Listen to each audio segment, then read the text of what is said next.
Okay. I see we're recording. Okay, Yes? perfect. Yeah. Yep. Okay. Great. Welcome, everybody, to this special council meeting on February 4th. This is our second evening of community grant presentations, and I'll call the meeting to order at 6:27, but clerk might correct me. 6:32 is the other time zone I'm in. Um, so, first of all, I'd like to have one of my council colleagues read the land acknowledgement. Can I look to Councillor O'Sullivan to read it? Thank you. Okay. The municipality of North Grenville acknowledges that the municipality operates on the territory of the Anishinaabeg. We recognize all First Nations, Métis, and Inuit peoples who now call North Grenville their home. We respect and support the need for cultivating a strong relationship, and we commit to Indigenous-informed decision-making to foster the path towards reconciliation. Thank you very much, Councillor O'Sullivan. Just a few words before we start. The clerk is going to have a time clock, not to rush you, but just to give you an idea that maybe if you rehearsed your presentation, it'll always go much slower or much faster than you anticipated, so you can track your time that way. And we just ask that people try and keep it to 7 or 8 minutes, so there's enough time for questions and answers afterwards. But first, let's adopt the agenda. I need a mover and a seconder to adopt. So Councillor O'Sullivan, Councillor Starkeryan, and all those in favor. We're a pretty small council this evening until the mayor joins us, and she will in once we get through a couple of presentations. She's just on her way. So the first presentation, declaration of pecuniary interest. Councillor O'Sullivan, Councillor Starkeryan, no, and none for me either. So the first up is a presentation from Boys and Girls Club Southeast. That's the Boys and Girls Club of Kingston and area, and presenting is Amanda Guarino. I hope I pronounced that correctly, Amanda. Thank you. You're listed as Bev. Is Bev? Oh, there's Amanda. Here too. So we're both here from BGC. Great. Hey, welcome. Go ahead, Amanda. We'll just wait for your presentation to come up on the screen. There we go. Go ahead. So I'm going to start things off. So I'm Bev Huving. I was here at the meeting. You might know me from last year as the executive director of Big Brothers Big Sisters. I'm currently working with BGC Southeast as the director of programs and evaluations. And so last year, through my role with Big Brothers Big Sisters of Leeds and Grenville, we were the recipient of some North Grenville Community Fund money. And so with that money, we were able to develop lots of really great partnerships in the North Grenville area. We expanded our teen mentoring and our co-op opportunities. We recruited 13 new volunteers who contributed almost 400 hours, supporting 49 new local youth through one-to-one group mentoring or one-to-one mentoring and group mentoring. And so we had a ton of success. But behind the scenes at Big Brothers Big Sisters, things were a little bit more challenging. Our agency was facing some significant hardships. We were having to make some tough conversations. I think, like a lot of other not-for-profits in the area, we had rising insurance costs, an increase in dues, volunteers, donations were down. It was becoming more and more clear that even though we were doing really great work, that wasn't going to be sustainable for the long term. So our leadership team explored sort of how we could make things work, continue to make sure that mentoring was available for children and youth in the community, but also that we were meeting the needs of the families that we were serving in a much more sustainable way. And so ultimately, what has happened is BGC has absorbed our agency. We're still able to offer mentoring services through their or under their umbrella, one-to-one in-school mentoring, and then some of the group programs that we were doing with Big Brothers Big Sisters of Leeds and Grenville. And then we're strategically expanding. And so Amanda is here today, and she's going to share a little bit more about our proposal and what plans are in the works for the North Grenville community. So I'm going to turn it over to her. Yeah, good evening, everyone. So my name's Amanda, and I work at our Resource Development Department, based here in Kingston. But we are very, very excited about the expansion to Leeds and Grenville. We sort of, in our strategic plan with the name BGC Southeast, we've been focused on expanding our services to neighboring communities and really try to serve families and see where needs are. So we actually go as far as Napanee to the west. Serving Loyalist Township as well, and then now into the east, going into Leeds and Grenville. We're very excited to have opened up our Brockville campus just this past week, and then moving on to Kentville as well with our plans. So if we can advance to the first slide, I'll just do a very quick overview of the organization and where we're at. So we've actually been operating for about 30 years here in our area.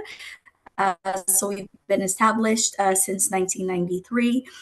We've been growing our programs very much. We kind of started out as a small organization operating out of a church basement, serving a couple hundred in the year. Majority of this comes from our summer camps programs, over 20,000 hours of programs, and over 10 sites as well, all the way, as I mentioned, from Napanee to the west, and now expanding into Leeds and Grenville to the east. One of the things we're very proud of is the impact and the outcomes of our programs. So we do an annual survey across all of our programs and the children that participate, and we hear and we get feedback straight from them and our families, and showing very, high rates of engagement and positive development, over 85% across all domains in terms of healthy relationships, positive development, leadership, and learning and positive educational outcomes as well. We can go to the next slide.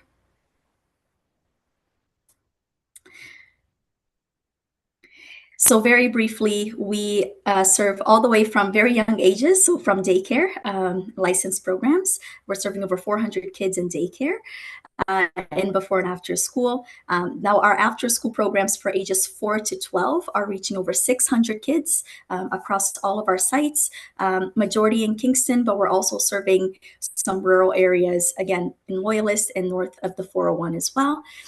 We operate free youth programs. So for all of those ages 13 and up, we waive all fees to participation because we believe they're that age group that has the ability to stay home or be exposed to negative influences. So we eliminate barriers to participation, and the youth that are coming because they really want to be there, and really trying to surround them with positive role models and healthy activities. And our summer camps being sort of the main driver of our large reach, because we're able to operate again in many different communities. So we're serving over 5,000 kids during the summer. We can go to the next slide. So this is something I think our team is very proud of. Over the last couple of years, we've really developed our educational stream of programs. So we've done something that I think we've never thought was in the future for the club. The bread and butter of Boys and Girls Club is authorized recreation, and has been for many years. So it's the focus on after school and the mentoring piece, sports, healthy nutrition for the kids, arts and science activities, general development. And we were gifted a donation of robotics equipment about 2 years ago, and we've built a STEM and robotics lab here in Kingston. Through operation of that lab over the last 18 months, we've really seen both the community need and the importance of actually developing these technical and specific skills for local kids and youth. Here in Kingston, over the last year, we've served over 1,300 kids through these programs, and it's anywhere between, coding, robotics applications, but also innovation and entrepreneurship. And this is really what we're trying to bring to the new communities that we're expanding into, because we know that it's new, it's unique, and we've developed a specific and qualified team of staff with engineering and teaching backgrounds that actually can build the appropriate curriculums and develop these programs. We can go to the next slide. And so alongside that, we're also offering some specialized literacy programs. So these are structured literacy. They're specifically developed for children with dyslexia or learning disabilities. So they utilize a curriculum called the Orthan Gillingham approach for those familiar with literacy.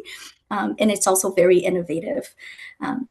So what we're planning in terms of expansion into Kemptville is starting in April of 2026, being able to have a physical location in the community, starting to build around supports in terms of evening and some after-school programs. And in the summer, we want to be fully in the community offering summer camps, which is sort of the request that we've put into through this application. And sort of the last slide. So through this request, again, we're trying to receive support for subsidies. So to allow families that don't have the financial support to access summer camps, to be, eliminate those barriers. And then knowing that summer camps involve the sports, the healthy food, the mentorship, will also have components of the STEM and literacy. And we are very excited to kind of share what we've done in Brockville, launching that STEM and Education Center in Brockville, and what we want to do the same thing for Kemptville. Providing career developments for the youth that are employed as part of the camp, local staff that would be employed for that, and knowing that we want to serve 400 children over 8 weeks of camp in Kemptville. So I know we're kind of on time there, and maybe I can turn it over to questions, and we can kind of tackle the requests a little bit further that way. Sure. Thank you. You're very brave to go first, and you did a great job in wrapping it up under 8 minutes or so. I have two questions before I turn it over to council colleagues. The $5,200 you're spending on program space, is that all at Kemptville campus, or are there other areas that you're looking at? Yeah, so I think we're looking at a physical location that we can have a full year there. So that's where the $5,200 for rent's coming from. Okay. And the subsidies, is that included in your grant application?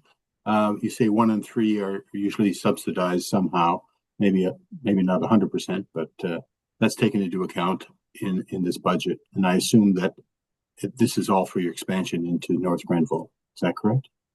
Correct. So we included in the revenue some fees as part of programs, anticipating that not all families will be able to afford the fees. So that's where the fundraising and the grant request would come in.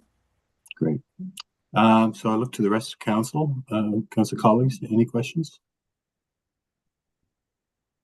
Okay, go ahead, Councillor O'Sullivan. Thank you, and thank you, Bev and Amanda, for the presentation.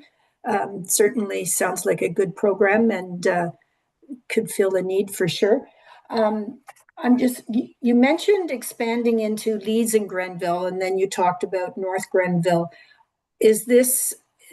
Are these programs, is this camp, etc., available for residents of North Grenville only? Bev, do you want to jump in? Sure. Yeah, so we are working to expand into Leeds and Grenville. So the first phase of that was opening a STEM and Robotics Center at St. Lawrence College in Brockville. And so our first night was actually just last night. So evening programs are running.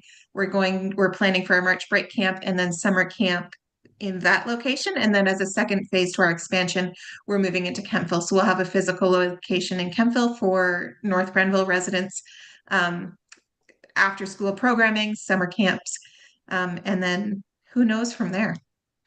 Okay, so it would just be, you're not looking for funding or participants from the other counties that are within the camp, or from the other municipalities within the county. You're just looking for us. No. Yes. Yes. Okay, I think those are my questions. Thank you. Okay. Any other questions? We're going to try and keep on track tonight and get out before 10 or whatever. Thank you very much, Amanda and Bev. look forward to seeing what you can do in North Grenville. Next up is Kemptville Street Piano. So Lisa Puchinsky. Are you here, Lisa? There you are. Okay. The same thing. If you can keep it to 7 or 8 minutes, that'll give us time for a few questions afterwards. Gotcha. Okay, great. Thank you. Take it away. Well, hello, folks. My name is Lisa Pashinsky, and I am the founder and the director of the Kemptville Street Piano and the accompanying summer concert series. Next slide, please. So, the Kemptville Street Piano and Concert Series is a community piano that is located on the North Grenville Public Library Terrace from June to September, and it's a free to the public concert series taking place on Saturday afternoons. The series is a nonprofit partnership between Lisa Pashinsky, the Municipality of North Grenville, Heritage Canada, our library, and a number of local small businesses and organizations.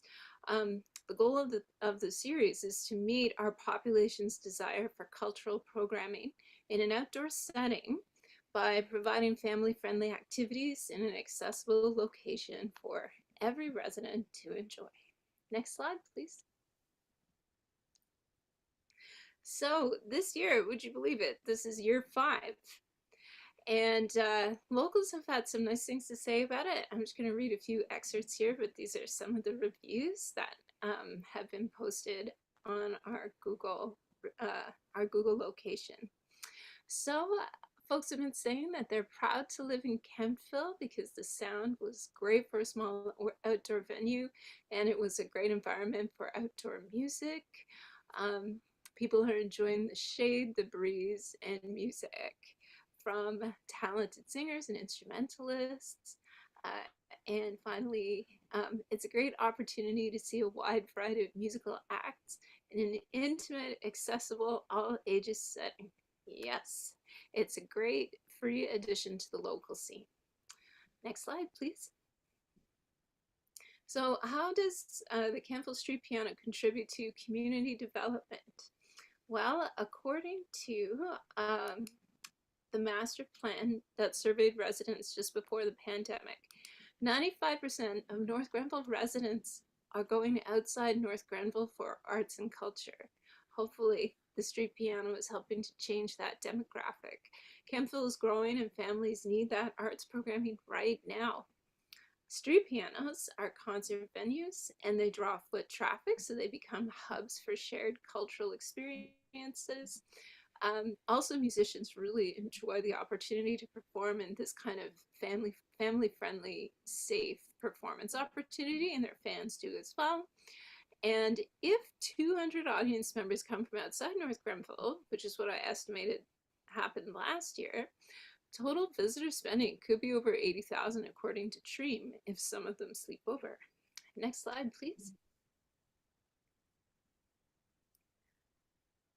In 2025, we won a CAP grant for $9,200. That's Heritage Canada. Had a social media reach of 105,000. Paid over $7,000 to local businesses, attracted high caliber acts from the region and beyond, and we broke some gender stereotypes in the music industry by presenting concerts entirely staffed by women. Next slide, please. So as far as numbers go, we averaged around 43 audience members per concert, and that was for 9 concerts last year. Around half of those people were seniors, and the rest were adults with some youth. For concerts featuring out-of-town performers, we welcomed over 100 audience members from outside North Grenville, and just showing an artist who drew fans from Ottawa, Perth, and Ottawa Valley. That's Jesse Green. Next slide, please. Partnerships make the music happen. Just to point out, this is also a dog-friendly venue. Anyway, partnering with the library meant that we had access to air conditioning and washrooms.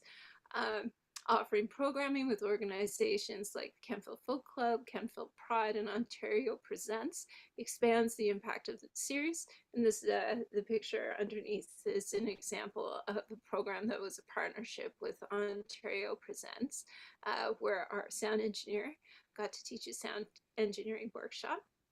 And it's the municipality of North Grenville, Heritage Canada, and donations from a local staff fund the series. Next slide, please. Here are some of our community vendors and partners.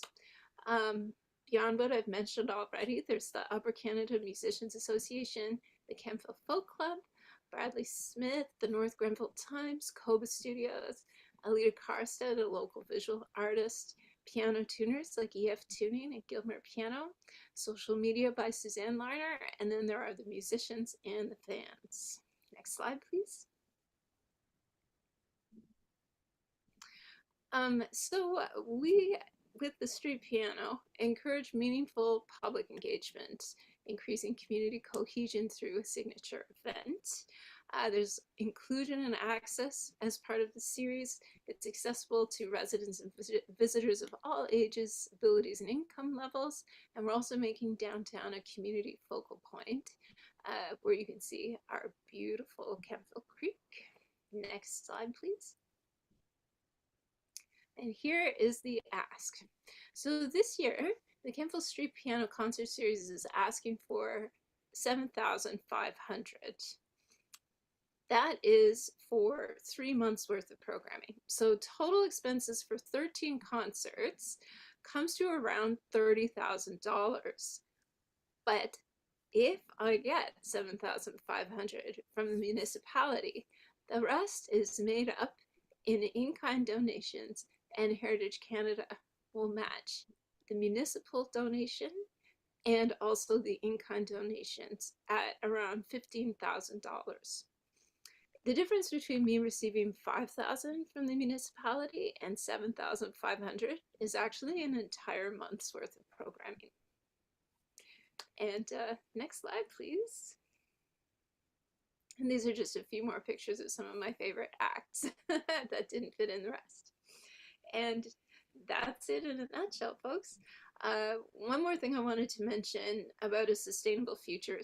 So this series is entirely funded by donations, either in the form of grants or sponsorships and individual donations. But the sustainability of the future, word about the series has gotten out, and I am starting to get invited to events where my training can help with the sustainability of the series. So the most recent one I've been invited to is an Ontario Presents 2-day professional development workshop focused on marketing and engagement for small presenters. And yeah, they're gonna fly me to Thunder Bay and pay for the hotel and everything. So away we go. And that's it for me. Great. Thanks very much, Lisa. I think your presentations over the last few years have been a real education for other people applying. It's great to see that you're leveraging other sources like your Heritage Canada grant, and often projects like yours, have many different revenue streams, donations and in kind. But it's also nice to see other levels of government kick in.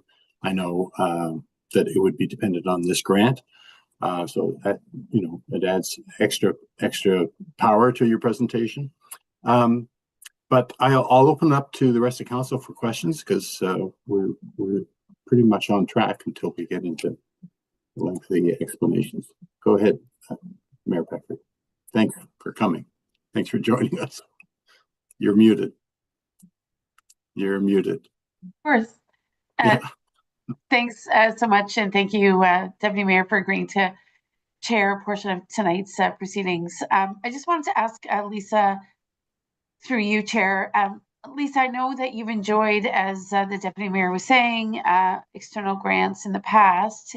Is the proposed amount this year from Heritage Canada higher, the same as last year? If you could just paint that picture a little bit. Sure. Well, last year I asked for about the same amount of money from the municipality, and I ended up getting 5,000. So out of that, I had lesser in-kind donations because it would be less concerts, and then Heritage Canada still matched about the same proportion. But I was amazed. So that was for 9 concerts last year. But I was amazed to discover that if it's an extra 2,500 from the municipality, that's an entire extra month of programming. So I thought I'd ask for it.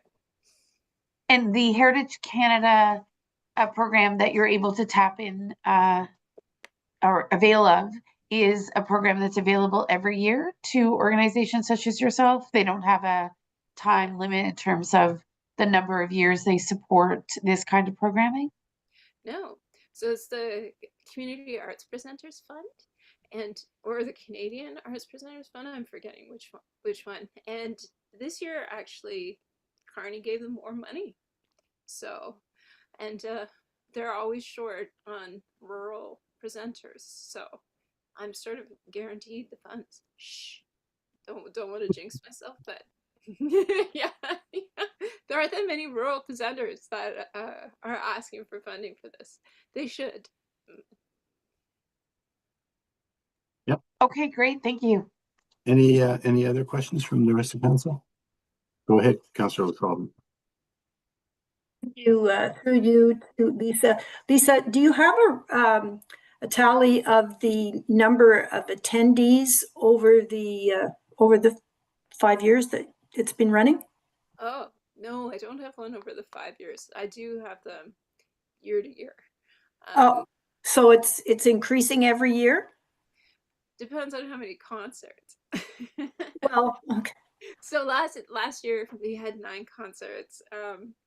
When I get more support from the municipality, I get bigger partnership grants. So the first year, I got 10,000 from the municipality, and then it was through RTO9 that made up the rest for the partnership grants. And I think I had around 14 concerts in that series. So, but yes, I would say that gradually I can say that the concerts, the people who are coming to the concerts per concert is getting larger. I think when I started, it was around an average of 30 and per concert. And then it's gradually gone up, and we're getting close to 50 now. I know I said 43, but it's and then there are concerts that have over 100 people. Okay. And now that the word is getting out, there are musicians of higher caliber who are connecting with me who want to play the series. And then, of course, they have more fans. And then those fans come to Campville. They're from out of town a lot of the time. So it is getting bigger. Okay, thank you. And does RTO9, are they in a position to assist again this year? Or did they financially support it before? They did. They supported it the first year. This year, they've been changing what it is that they support. They would support if I wanted to learn how to photograph the event, or if I wanted a sign.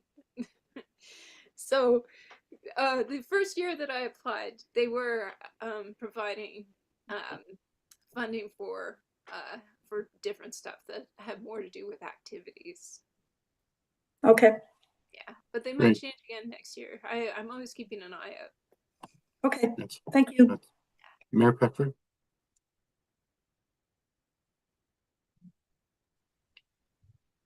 Thank you, Deputy Mayor, for that opportunity to follow up. I just wanted to inquire about the nature of the relationship with the library.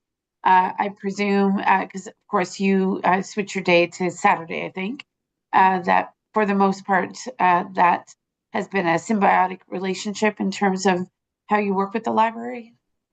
Yeah, so far so good. So as long as I'm out of there by 10 to 3, they can shut everything down at 3. And I'm very strict about that. I tell the musicians that I'll cut what they have to pay the staff out of their payment if they don't get out of the library in time. So that's been working. But no, it's been really good. I need to approach them again this year about possibly storing some of the PA equipment with them. But if that's not an option, I can continue finding another way. Okay. Great. Any other questions? No? Thanks a lot, Lisa. And congratulations on having a new career as being a rural arts consultant. So, yeah, sounds I know, good. right? Yeah.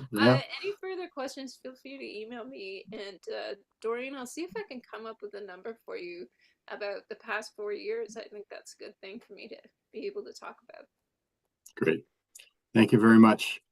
Next up is the North Grenville Men's Shed, and we've got 3 people presenting for that. I think led by Peter Ivy, oh no, Roger Stark, Stuart Leniar, and Peter Ivy. There they are, gentlemen. Hello. Okay, give us a minute while we get your presentation, your PowerPoint up on the screen for everyone to see. There we go. Go ahead. Can I be heard? Can Yes, everybody hear me? Yes, Great. we can. Go ahead.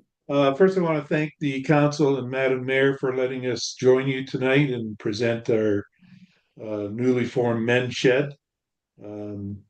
Next slide, please. So the origins of the men's shed started in Australia in 1994.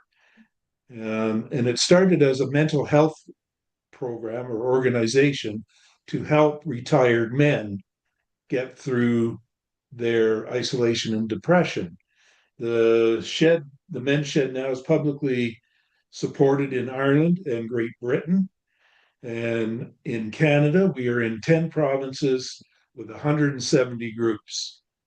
This is North Grenville's second year. We founded our shed in February of 2024. Next slide, please. So what's the men's shed? It's really a group of men helping other men. It's a safe environment where men can get together, work shoulder to shoulder, communicate. There's no sense of time or pressure for commitments to be finished as you do in the workforce.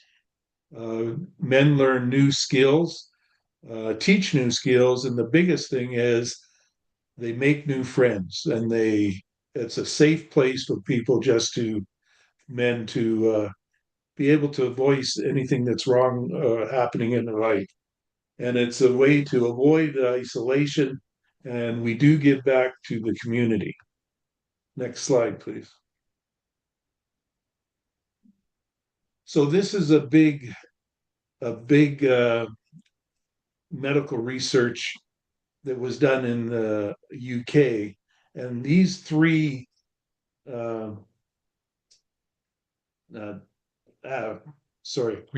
results are huge. They found a 75% reduction in men's anxiety. These are men that go to the shed. There's an 89% reduction in depression. And there's a $20 million value in services that the sheds do for the community. Next slide. So right at this moment, we're getting our membership due, or money's come from membership dues, sales, custom orders, community projects, and municipal grants. Next, please. This is one of the ways, as you may know, we don't have a shed right now where we can put all our tools. So this is at our president's home, the one on the left. He has a shed in the garage, or a workshop in the garage. The right slide shows some veggie trucks, we call them, and those are now in Kingston. The lady bought them in there. Next, please. And these are the same trucks being finished.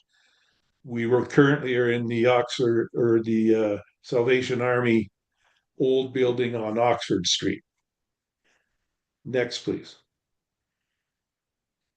This is a building of a lending library. You may see them out in the country where there's books in the library. If you want a book, you take it. If you don't want it, or if you want to leave one, you leave one. And this is now in PEI. Next, please. Another community project we helped on was the small houses in Kentville. The township, the municipality put up the land, and this was all done by volunteer work. The development was led by Jan Repskis, and Lockwood Brothers was the main contractor. Next, please.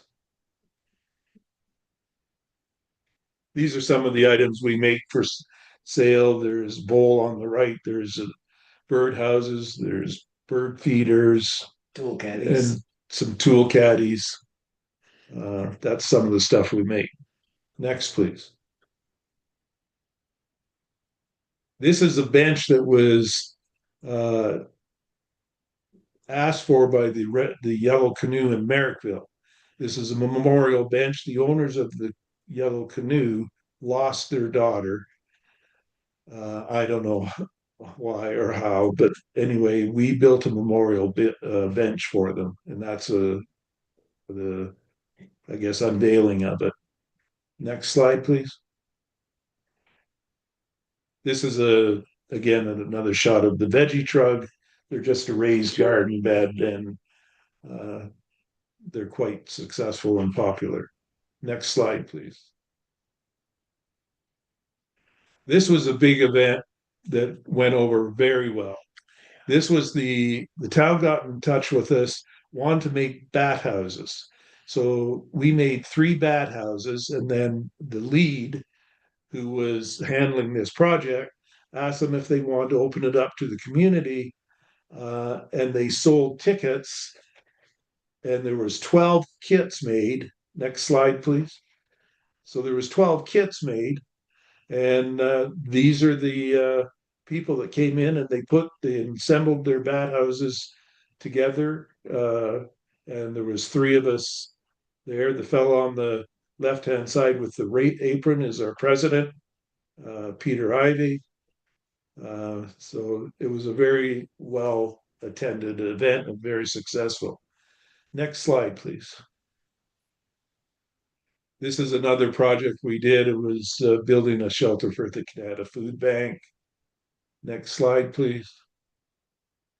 The Red Shoes Triathlon started first year here last year.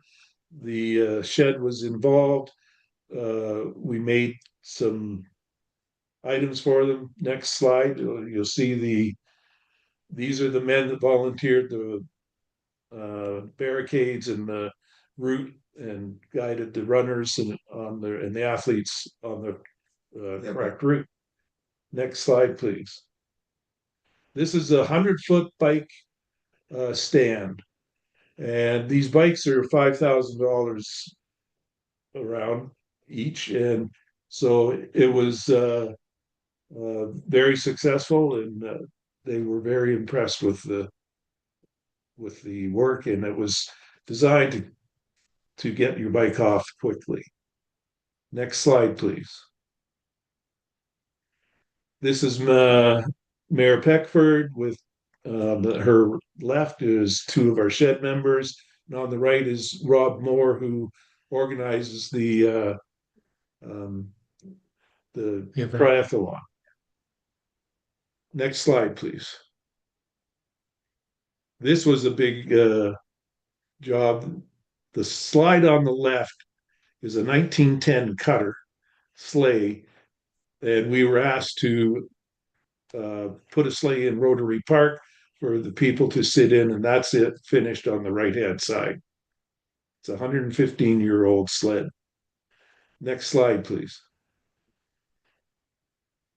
So what we're aiming for this year in 2026 is to get our own meeting facility where we can move our tools in.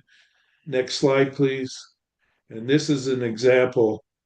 This is the Armpire shop and you can see all their tools are in one room. The door you see on the left goes out to a breakout area where it's a quieter, they can meet, they socialize, and it functions very well. Next slide, please. We'd like to thank you for, I really want to say, I know I'm over time, thank you for the community.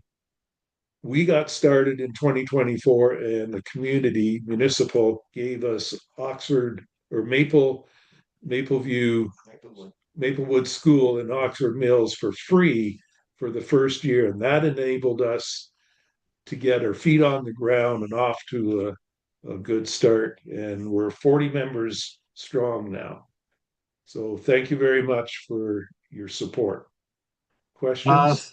Yeah, sure. Thank you. And it's Roger that was presenting. Roger. Yeah, okay, great. Thank you, Roger, for the presentation. I'm a proud owner of one of the bat houses and on the Good. board of the BIA and very familiar Yes. with your work on that sled. So for those two things, thank you very much. I know a large part of the expenses that you're projecting next year is for rental. And that's a dream that you have. Do you have an eye on, have you spoken to anyone who might be able to, I assume that's $1,000 a I'll month. speak to that. Yeah, sure. Um, Thank you. We do. I don't want to say too much about it. It's tentative. We're hoping to be in by the summer, but the place will have to be built. The one we were looking at was rented, and that has meant that we're going to have to take another look at location. We're looking at about 2,500 square feet. So it's a dream, it's a hope, but we're hoping to get it off the ground by summer. Okay. Thanks, Peter.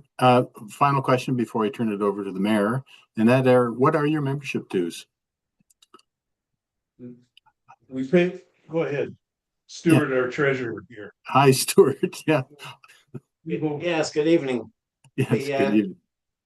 The rental that we're prepared to pay is about $1,000 a month, plus utilities, and we were anticipating some additional expense for the wiring, the upgrades to electrical, to power various tools. Yes, for the membership dues. Oh, Yeah, the membership yeah. dues. Pardon me, Yes. Mr. No. Justin.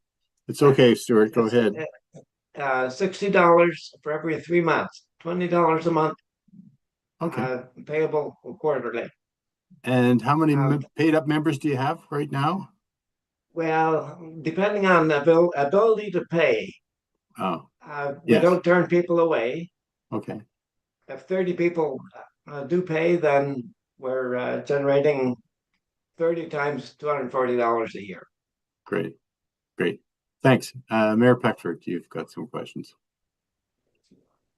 Yes, well, just want to thank the group that's here tonight for their presentation. And I know through the establishment of your satellite workshops, which was obviously the most practical way to actually create the capacity to bring all of the men together who have coalesced around this initiative, that you've worked hard to, I think, give back to the community.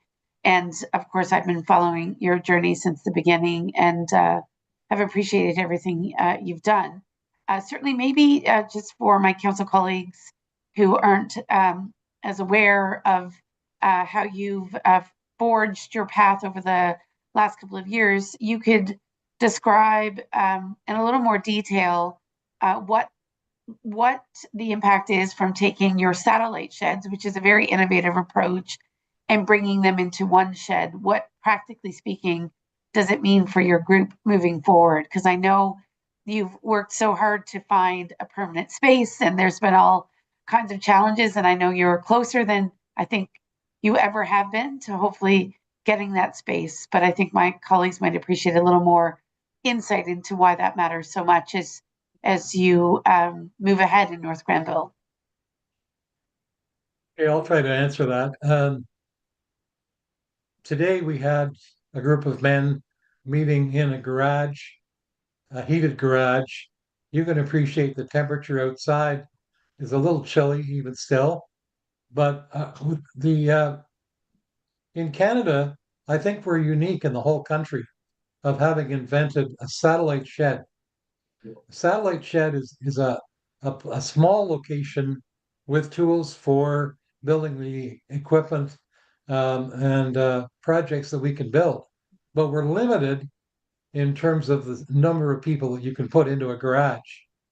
So this is why we're looking for a change into a larger building and actually like a home, if you could call it that, a home for men where they can meet and have coffee.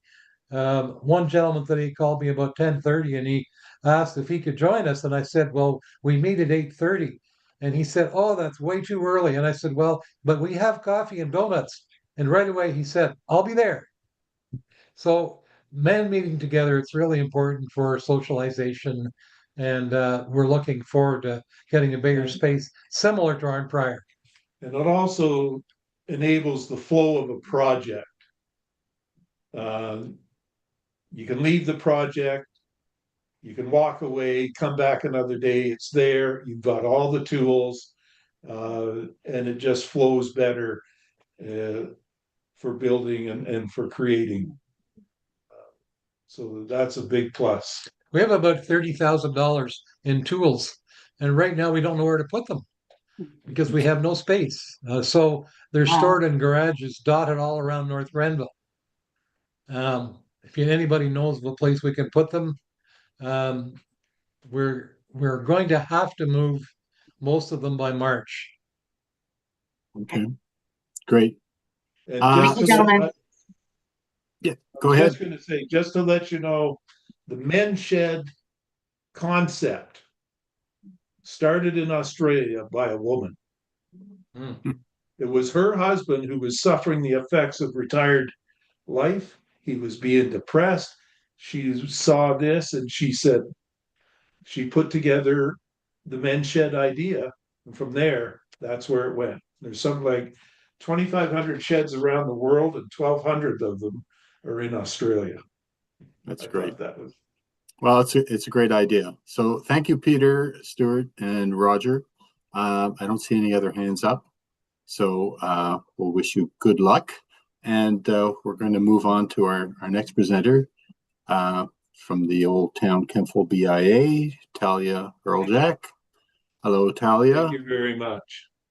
Okay, you're welcome, guys. Thank you. Thanks for being All here. right. Hello. All right. Hi, Talia. Just wait till we get your presentation up, and then we're going to start the clock and have you present. Okay. Ready? Okay. Yep. Good evening, Mayor Peckford and members of council. Thank you for the opportunity to speak with you tonight. My name is Talia Hurljack, and I'm here on behalf of the Downtown Kemptville BIA to request support for a new community initiative called Wellness in the Park. Next slide, please. This program is a weekly outdoor fitness series designed to promote community health while encouraging active, positive use of our public spaces. From June through August, Wellness in the Park will run for 13 weeks, with one 60-minute session each week held in Rotary Park. The sessions will be open to the public and designed to be welcoming, inclusive, and accessible. Next slide, please. Across Ontario and in communities like ours, many residents face challenges maintaining regular physical activity. Busy schedules, financial barriers, and limited access to programs can make it difficult to stay active. At the same time, physical inactivity is closely linked to broader health concerns, including chronic disease and mental health challenges. This is why accessible community-based fitnessing programming matters. Programs like Wellness in the Park provide low-barrier opportunities for people to move their bodies, connect with others, and build healthier habits in a supportive environment. Kemptville already has a strong foundation to build on. We've proudly been recognized as one of Canada's most active communities, and this initiative continues that tradition by making wellness visible, social, and part of everyday community life. Next slide, please.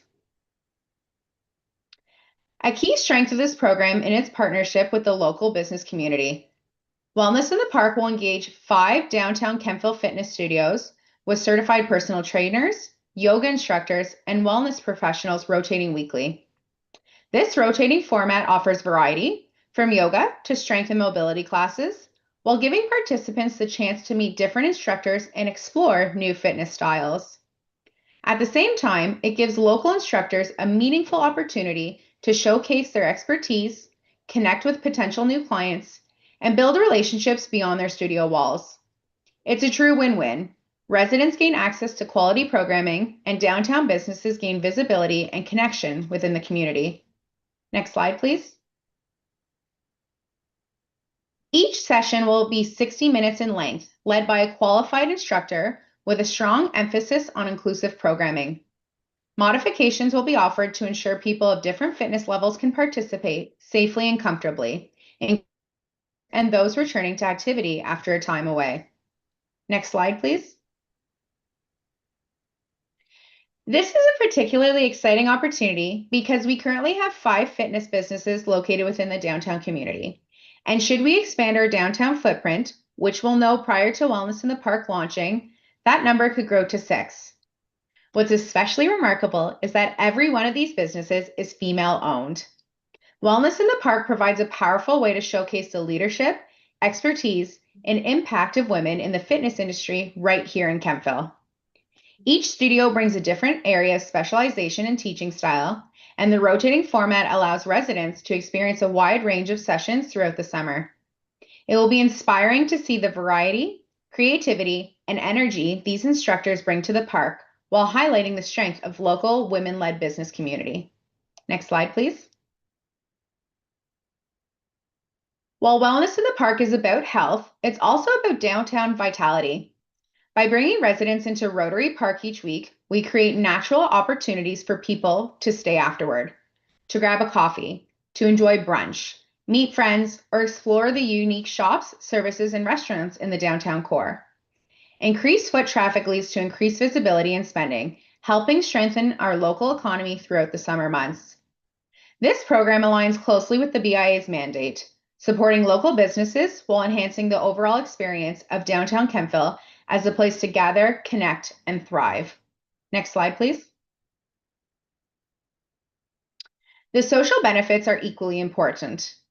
Group fitness programs are proven to reduce isolation, particularly among seniors and other vulnerable populations.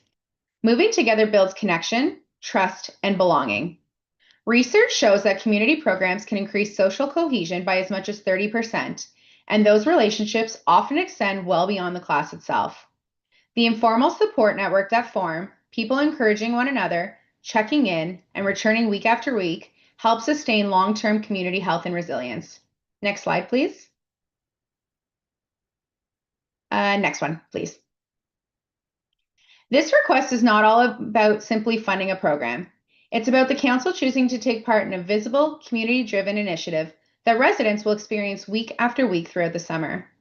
With a total investment of $3,200, Wellness in the Park delivers 13 weeks of professionally led programming that supports physical health, mental well-being, social connection, and downtown vitality, all in one shared space.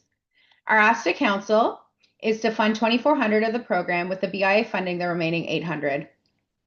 The Downtown Kemptville BIA is fully invested in this initiative, contributing financially and coordinating local businesses and instructors. We are inviting the municipality to partner with us in delivering a program that reflects shared priorities around wellness, placemaking, and community connection. This is an opportunity to be visibly associated with a program that residents will participate in, talk about, and return to. A program that brings people together, supports local professionals, and reinforces Kemptville as an active, engaged, and caring community. We believe Wellness in the Park is something that council can proudly support and stand behind. Next slide, please. Participant satisfaction will be measured through post-program surveys, capturing feedback on relevance, accessibility, and perceived value. Attendance and engagement will be tracked to gauge continuity and demand. These metrics will help guide future programming and support ongoing funding applications. Next slide, please. In closing, Wellness in the Park is more than a fitness program. It's an investment in community health, social connection, and a vibrant downtown. It brings people together, supports local businesses, and makes wellness visible and accessible in one of our most valued public spaces. Beyond the summer, the goal is to create lasting connections. By introducing participants to local fitness instructors through this program, we hope residents discover classes and studios they enjoy and choose to continue their wellness journey downtown. This keeps people returning to the core and helps local fitness programs and businesses grow and thrive year-round. With council support, we can deliver a program that strengthens Kemptville's reputation as an active, connected, and forward-thinking community. Thank you for your time and consideration. I'd be happy to answer any questions. Great, thanks. On mute. Yeah, and we've got a question from Madam Mayor. But thank you very much, Talia, for that presentation, and a question after the mayor from Councillor Stark again. Go ahead, Mayor Peckford. Thank you so much. I'm fascinated by this concept, and I presume, Talia, you've already engaged the downtown fitness facilities and groups to make sure they're on board. Do you have a sense of numbers that could be accommodated in the park for this initiative? I may have missed it in your slide presentation. I apologize. No, so we were thinking about doing it Rotary Park because it does have the whole main part of it. And then it did have the little part that kind of went down. So depending on the number, we were thinking it could accommodate up to 25 people. I know CrossFit, and if they come into the expansion, then they'd be one of the participants and they were excited about it. Theirs does involve a bit of running sometimes, so it could go up and down. So we're hoping that it could accommodate 25 to 30 people is kind of our hope as it grows. And if it becomes a really popular thing, maybe we do look at moving it to Riverside Park, still maintaining within the downtown core. But it all just kind of depends on the excitement levels of people wanting to exercise. And just a quick follow-up, Deputy Mayor, if I might. And Sure. I know that you also do you've done the music event in the park. Is this to replace this or to supplement it?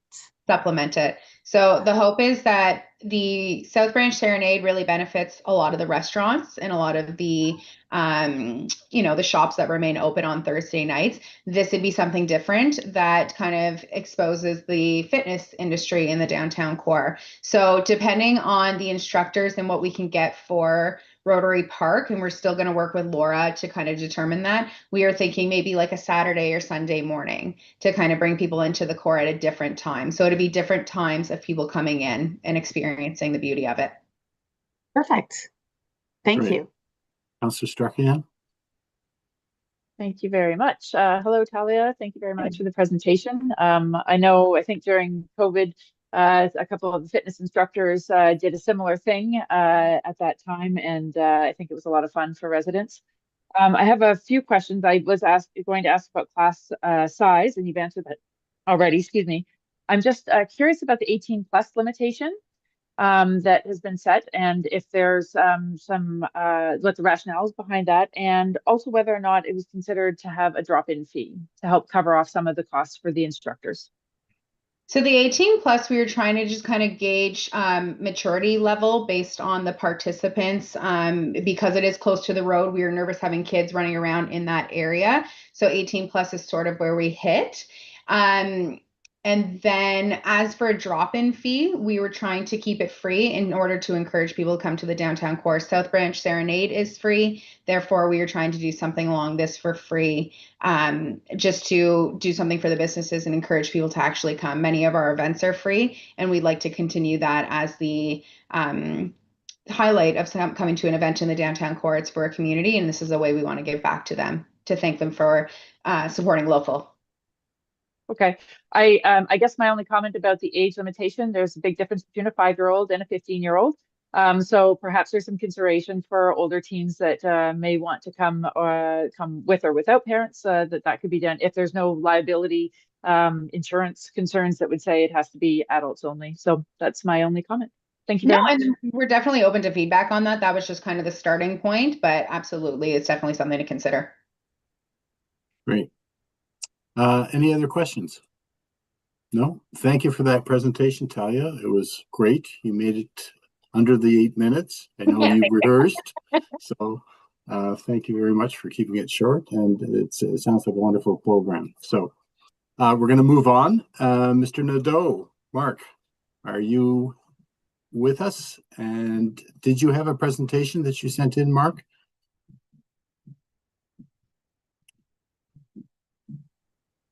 There you are. Sort of. I'm getting there. Okay, there you There we are. are. Yes, great. So welcome, Mark. You can take it away.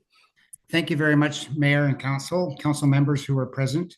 I think we can go right beyond this title page. If you would take the next slide, please.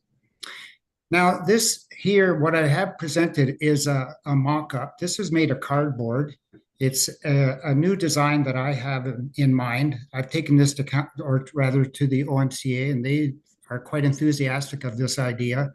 The application is to replace the existing baskets that we have, we being the OMCA, have that hang from the railing on the bridges. Now, the problem with the baskets on the railing is they were quite small. They didn't offer a lot of opportunity for an assortment of plants. And because there was only a small basin for soil medium, they needed regular watering. This past summer, with the droughty conditions, they were watered almost every day. The logic is going to a larger box, it would allow us to water thoroughly and leave it for a day or two, or not a day or two, but for a little longer than what we have in the past. This again is only cardboard, but would be a metal frame. It's a 3-inch rolled flint frame. And what it would do is it would sit down over top of the buttress with a recessed basement, with a recessed floor, you see. This doesn't require any attachments or fastening to the buttress. It would also allow for a greater number of plants. We're looking for spiked plants, trailing plants, and plants that would sit at the soil level. So this is the twofold purpose is to increase the beauty of the bridges and to minimize the maintenance in terms of once they're in, they wouldn't need as much watering as the smaller baskets do. I would like to point out, I don't know if you've read my text, but I've approached the 2 high schools in town. The North Grenville District High School has a welding program, and they have agreed to do the welding for us. The tech teacher, whose name is Jim McEwen, he would buy the steel, and we would pay him directly for the purchase of the steel. And his students would be assigned the project of building the frames, the metal frames, you see. And the tech teacher at St. Mike's, they just run a carpentry program at St. Mike's. They've agreed to do the infill of the wood, you see.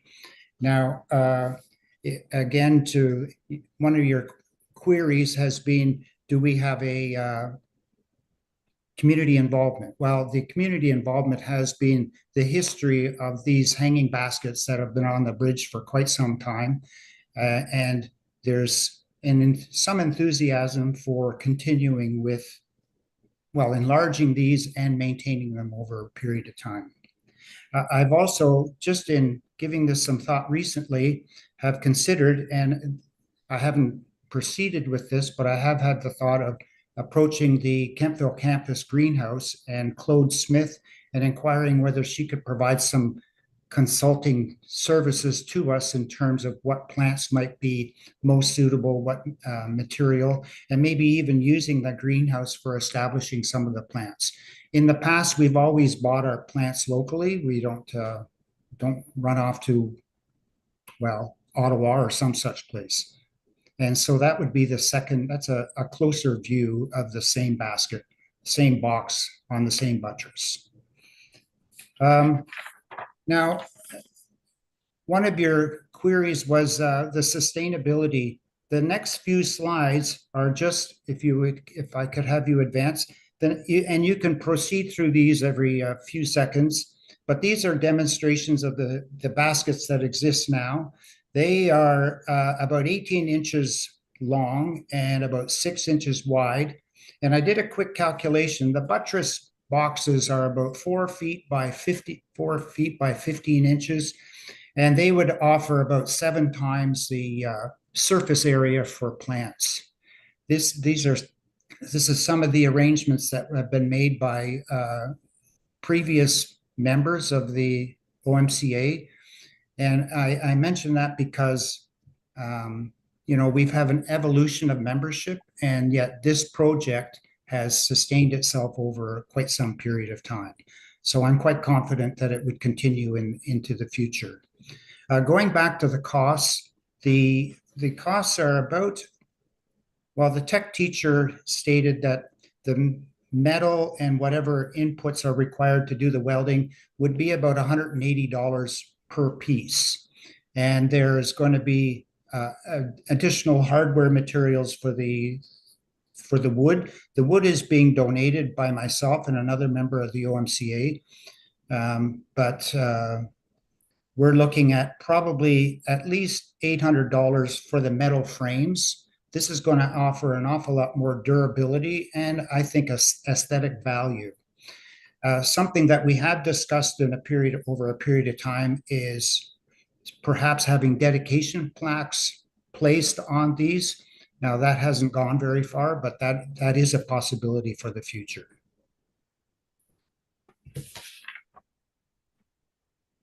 I think that really concludes my presentation. Do you have any questions? Great, Mark. Just one question before I turn it over to the rest of the council. That's a county bridge, and I know I'm familiar with your project and the efforts of the OMCA. Have you got sign off by the counties to put those planter boxes on the buttresses of the bridge? Yes. Well, Chad, I have been in contact with Chad Finley, and he expressed a couple of concerns. Most of his concern was whether it would be there all season long or all year round. And I told him that it would be removed during the winter months. He was also a little concerned about whether it would be fastened or not. And since these has a recessed floor, they're going to sit down over the buttress and just sit there. And I'm confident that the weight of the material within them is going to make these things quite difficult to abuse or for vandalism to occur. So yes, I have sort of addressed all of his concerns. And he's with the county, correct? Yes, he is. Oh, okay, great. Thanks. I'll turn it over to Mayor Peckford and then Councillor O'Sullivan. Go ahead, Mayor Peckford. Thank you so much, Mark. It looks like a wonderful project, and 7 times the amount of flowers to be accommodated in these new proposed boxes is remarkable.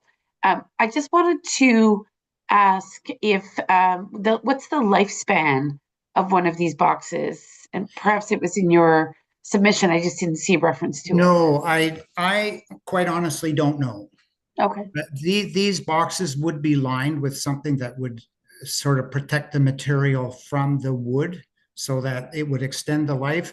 And I would want the steel also painted so that it's going to be more durable as well. You see, and that could be a community project, because I think it's the standard color is black, but we could make these quite colorful as well. You see, right. So I'm looking at community input on that aspect of things, but the boxes would be lined, which would definitely extend the life of the wood, and the steel would last a long time, and the wood could be pulled out and replaced. So I would say almost indefinite. Remarkable. Okay, and just one other question through you, Chair. Your presentation prompted me to reflect on the fact that I don't think I have necessarily fully appreciated that the municipality has no involvement in terms of the beautification of this particular bridge. Is that what I'm to understand? Yeah, these are county bridges. That's right. Yes. Right. So even though we have, and this is not a criticism, I'm just observing that we've invested considerably in our downtown with hanging floral baskets, the municipality's practice up to now has been to not really pay attention. I don't mean pay attention, but invest in sort of these floral arrangements for any of our hamlets, right? That's what I'm to understand, given your presentation. To my knowledge, and I don't really know who is responsible for the planters in Kemptville. I think I've seen municipal That's staff correct. I watering think them, but- municipality does play a significant role. Mhm. So it just, your presentation again, of course, with amalgamation and the evolution of the municipality overall, it's not necessarily surprising that perhaps approaches have varied between Kentville and the hamlets, but I think it's just prompted me to reflect on whether or not there are ways for the municipality beyond what you've proposed here to be involved in some of those beautification initiatives that really serve to enhance our most gorgeous hamlets, of course. And we are so blessed to have more than one. So it's great that you brought this forward, because I think it can also serve as a catalyst for some other conversations, perhaps. One thing I didn't mention is that our grant application is to cover 4 planters that would take care of the, well, it's called the factory bridge, which is the one near the dam. And the idea would be to sort of iron out any kinks in that project and then extend it next year to the other bridge, the Hanlon Bridge, which is over by the school. Gotcha. Right, because you have those 2 there. Yes. Okay. Yeah. Thank you. Okay, thank you. Sorry, thank you. On mute. Go ahead, Councillor O'Sullivan. Thank you, through you, Chair, to Mark. I'm envious of the OMCA. I think it's such a wonderful community group. It reminds me of the little town that I grew up in and where I raised my kids when they were much younger. I just wonder, is there consideration for drainage in this style of planter versus the ones you had before? Because they seem to, just the design of them, I would see that there might have been better drainage of water through so that the roots don't get waterlogged of the plants, because I think that can be an issue for the health of the plants. I'm just concerned, not concerned, I'm just wondering. Yes, well, I'm glad you asked that, because it was that takes me back to approaching the Kentville campus greenhouse and Claude Smith, because I've given some thought to that, and it would be a matter of having a sort of a little drain, perhaps an irrigation pipe or not pipe, but something that would run down at the bottom and 2 holes at the either end that would allow excess water to flow out. I don't see that being a problem, because the baskets were lined with feed bags and they're quite water resistant. Water doesn't flow through those. So there was very little water loss in them, but they were much smaller, and transpiration, just the water went out very quickly. So it is a thought and something that I would want to address beforehand, or it could be addressed afterhand with some holes being drilled through the wood at some point. Yeah, okay. All right. And I also really just want to commend you on the seasonal changes that you showed in the photos about going from spring, summer, fall, and some winter scene. So thank you. Thank you. Okay. Great. If there's no questions, I'll thank Mark, and all power to you. The last few years have been great driving through Oxford Mills to see the hanging baskets, and I think this proposal will just have much greater impact. Thank you. And just one more thing, it was myself and 2 others that would be the waterers through the summer. And there was oftentimes people walking by, and they always congratulated us and commended us on our efforts, and it showed appreciation for this little bit of enhancement that we were doing. And that was always very rewarding. So it sort of is impetus to carry on. Yeah, well, you deserve that kind of praise. So thank you on behalf of all the residents of Oxford Mills for the watering over the hot summer months. That's great. All right. Thanks, Mark. Thank you very much. Okay, great. Bye-bye. Council colleagues, we're halfway through. If anyone wants a break, just raise your hand and perhaps Councillor O'Sullivan, the mayor. All right, so what I'm going to propose is 5 minutes good or 10? Let's try for 5. Okay, great. So, Caitlin, if you wouldn't mind shutting us down, we'll be back at Deputy Mayor, can I ask for a sure, 7? 7. Oh, okay, sure, Maximum 7. certainly. 7. Thank you. 7. So I have it as just before 8 o'clock. Well, 7:55. Let's 7:55. get back at 7:55. Okay. Thank you, everybody. We'll be right back.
I see we have quorum again, so we're back at it.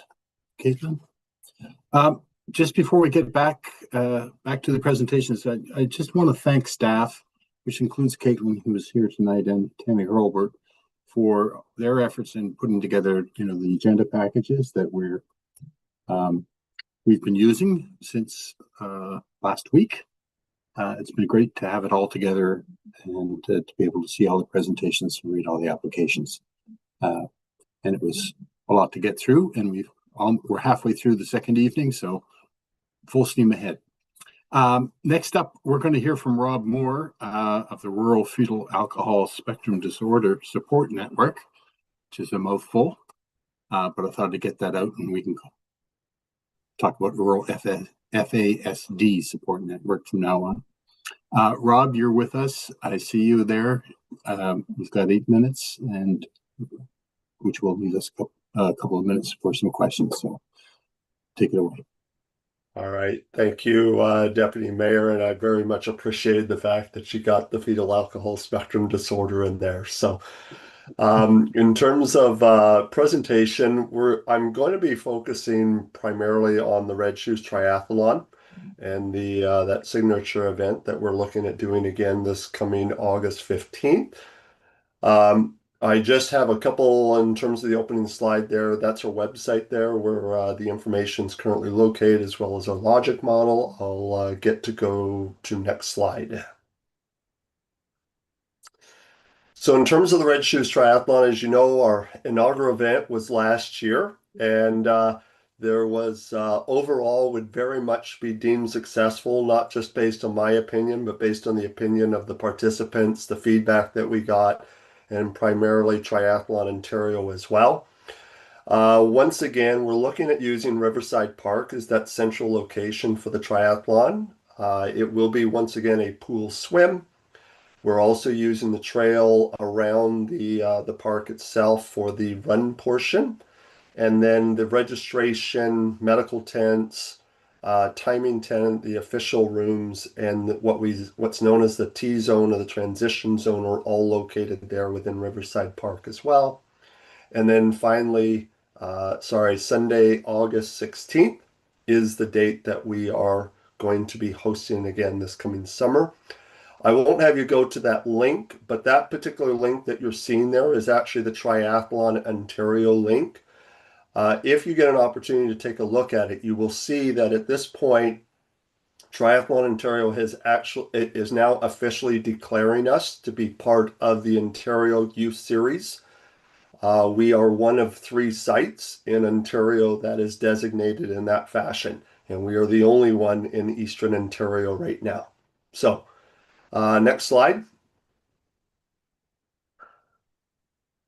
And so in terms of the triathlon itself, there's actually 5 different triathlons that are going to be taking place on Sunday, August 16th. We are once again doing the sanctioned draft legal portion. It'll be the first one. And so that's the one that's open to all of the competitive triathletes. These are the folks that are looking to garner points for the Olympics. And so they're going last year, we had over 30 individuals that were in that category that came from across Eastern Ontario. Interestingly enough, there was actually one from Kemptville that's in that category as well. So the other ones that we do, and this is where the youth series comes into play, is the ages 14 to 15 group. And then there's also the ages 12 to 13 group. All of those are considered to be competitive races. The other 2 that we do following that then is what's known as the 12 plus sprint, which is more the recreational one, but it's actually the same length as the draft legal for the 16 plus. So it's for the serious recreational triathlete, that would be the race that they would be participating in. And then finally, the 12 plus Tri-a-Tri is set up as both individual and groups. And this is where we're encouraging people that want to ever do a triathlon, try it out. This is the one for them. And as Mayor Peckford can tell you, You can do it both as an individual as well as a group. In terms of the triathlon itself, as I said before, the participants start off in the pool and they do multiple laps through the pool depending on which race they're in. From there, they go into the T-zone, which is actually the parking lot beside the pool, get onto their bike. And the bike route that we're using this year is significantly different from the one last year. The primary reason for it was we were looking to highlight the campus as part of that, but what we found was because we had to close off pretty much all of Prescott Street, the impact that it had on traffic as well as the residents, particularly along that area, was substantial. And we felt like that really wasn't sustainable going forward. So we're exploring a different route this year to see if we can minimize that impact. And so what's happening this coming year is, once again, they're going to be biking out of Reuben Crescent South, but they're going to immediately cross over Prescott Street onto Mary Street, and they're going to kind of meander through the residential area over to Bridge Street. We're not impacting the Bridge Street to Wellington intersection. We're avoiding that one. And then crossing over Bridge Street up to the park, down Maley, Sanders, back over on Clothier, and then coming back through that same route to complete their loop. That particular loop is exactly 5 kilometers. And so, again, depending on the race, participants would be doing 2, 3, 4, or 5 loops along that route. One of the things that we're really hoping to see this year with this change as well is it was really cool to see last year before the rain came, lots of residents out on their lawn chairs in their yards watching the cyclists go through. And so our hope is to really increase that spectator participation, I guess, and kind of cheering on the cyclists and so on as people are able to engage with it directly within their neighborhood. Next slide. And so once again, I want to just highlight the fact that this is the only sanctioned youth triathlon in Eastern Ontario. Triathlon Ontario, once again, is really highlighting that this year. We've already got 25 registrations for the race from across the province at this point. Last year, we brought in 94 participants, but what's important to recognize there is they always come as a team. And so in reality, we were bringing in around 500 individuals from across Ontario, most of whom had never seen Kemptville before. We're talking about folks coming from Toronto, from London, from Guelph, and so on. One of the participants is actually from Paralympic Triathlon, and we're starting to enter into conversations moving forward.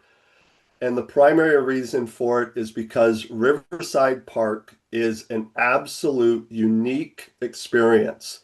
The feedback that we got is it is extremely rare to be able to watch the triathlons do the entire swim, to do the entire run, and then also be able to watch the biking portion. That doesn't happen anywhere else in the province. And so the feedback that we got is they loved what we were able to do in our first year. They really see a very large growth potential moving forward. And I see my time is up, so I will stop. Great. Thank you very much, Rob. And congratulations on being an Olympic qualifying event. That's fairly impressive. And I think you mentioned Ontario Youth Series designation as far as the Ontario regulatory body or whatever it's called. I think that's great. It's world class. I had one question before I turned it over to my council colleagues, and that is this a fundraising event? Are you hoping to raise funds for Rural FASD? No, so Rural FASD is a nonprofit corporation. right now we have actually been successful, and this is a whole other presentation, but we've been successful in securing a Trillium Grow grant. I can't really say much, but there's going to be an announcement from the province, a particular ministry that's going to come out really, really soon as well. So from our standpoint, this is not a fundraising aspect for us. This particular event, part of what we were able to do was we were able to contract 14 neurodiverse individuals who are currently living in poverty right now. And so we were able to provide them with some funds through this as them being part of the body that helped us put this event on. And then the other aspect for us is it's about the awareness piece. We were able to take this presentation to the Legislative Assembly in Queen's Park this past October. Triathlon Ontario joined us for that presentation. And just again, to kind of be able to bring around the strengths of neurodiverse people and people living with FASD in particular, and the economic benefit that they can bring to situations. That's really why we're doing this. Okay, great. Well, awareness always leads to increased funding. So in terms of awareness, you're certainly raising the profile of your organization through this event. So it makes sense to me. I'll look to council colleagues for any questions. Yes, Madam Mayor, go ahead. Yeah, thank you, Robin. I think by virtue of that good news you've received in regards to the Trillium grant, it may have in part perhaps shifted your focus for the triathlon, which I understand initially had been sort of thought to be a fundraiser potentially, but just quickly today, recognizing our time is limited, I did want to just build a little bit on what you said in answer to, I think, Deputy Mayor's question. I heard you say last year as you were leading up that by virtue of working in our community and with the local businesses and the volunteer groups, you did have that chance to introduce your network and the families you support to a broad array of businesses where there could be an employment opportunity or a volunteer opportunity for some of the youth that obviously your families and your organization are endeavoring to support. So maybe you could just spend a couple of minutes really building a little bit upon what you shared with me and just more recently in this presentation about the value of those relationships in terms of enhancing the quality of life of the families that you're serving. Yeah, so thank you for the question, Mayor. The one of our main mandate that off of our strategic priorities, it has shifted a little bit in the last couple of years as our membership has changed. It's primarily now focused on that poverty and employment piece for our adults that are neurodiverse. What we know at this point is they very much want to be able to work, and they very much want to be able to be employed. They very much do not want to live in poverty. And at the same time, we're also hearing constantly how employers want to hire them. Where the breakdown is happening is there's a lack of knowledge, capacity, and awareness as to the type of accommodations that are required for individuals to become employed. The other challenge that they run into is, as I think we all know, getting your first job is always the hardest. Once you have a job and once you have something to put on a resume and you have a reference, it becomes much easier to find employment after that. And so I'm actually thrilled to be able to tell you that as a result of the triathlon from last year, 4 of the individuals that we had contracted are now hired and working part-time in various capacities around the county. And it was because we were able to provide a reference for them, and they had something to be able to put on their resume for them. So that's really how we see this event benefiting the community and everyone around us. Great. Councillor O'Sullivan.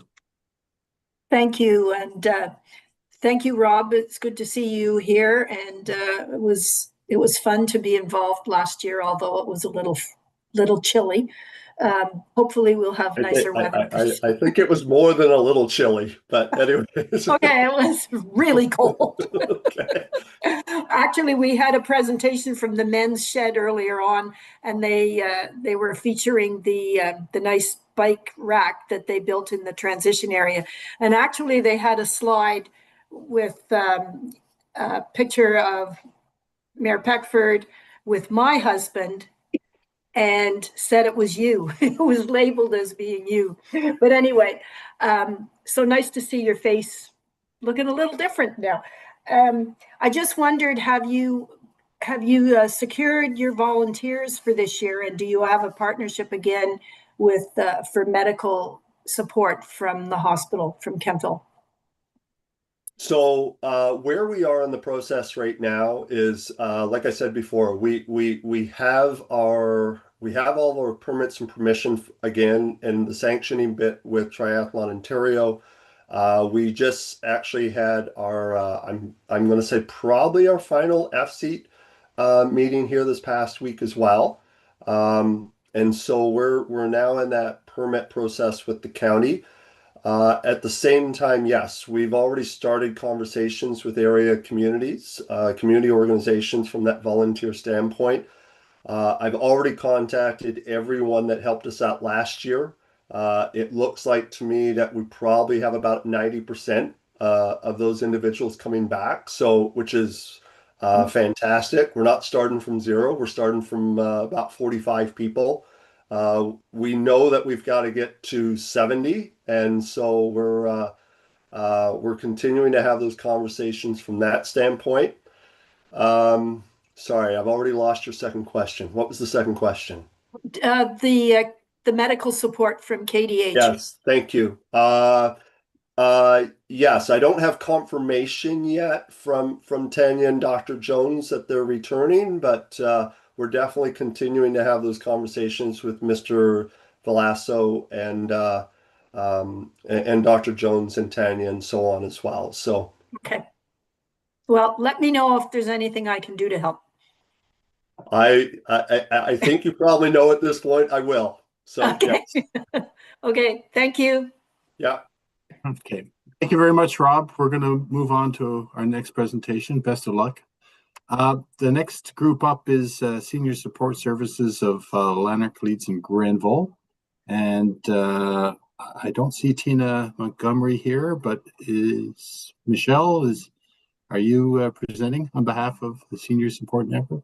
Yes, myself and my colleague Kim Ducharme. I don't see her. I see. Right now, I see her. Oh, is she on? Okay, yeah. She was on, and then I lost her from my screen.